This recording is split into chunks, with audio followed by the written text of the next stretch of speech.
దీనికోసం నేను ఒక ఉల్లిపాయ తీసుకున్నాను, పచ్చిమిరపకాయలు, తోటకూర ఇలా కడిగి పెట్టుకున్నాను.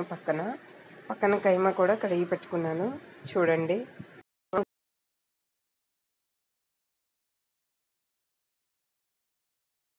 ఆ తర్వాత మనం చూడండి రెడ్గా అవుతుంది.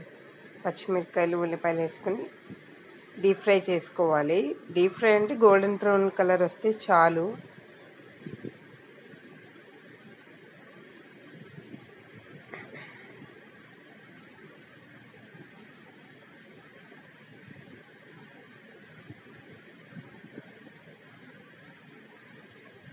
ఇలా రెడ్గా అయితే చాలు. చూడండి,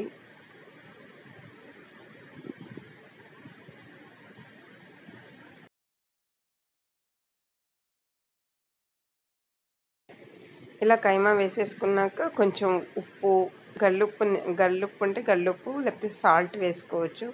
గల్లుప్పు ఉంటే టేస్ట్ బాగుంటుంది కర్రీ కూడా. ఇలా వేసుకున్న తర్వాత పసుపు, కారం,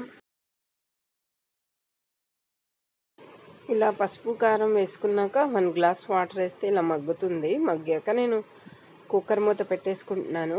2 విజిల్స్ వస్తే చాలు. తర్వాత మనం ఈ విజిల్స్ అయిపోయిన తర్వాత ఓపెన్ చేసుకుని తోటకూరని దాంట్లో వేసుకుని కలపడమే, సింపుల్.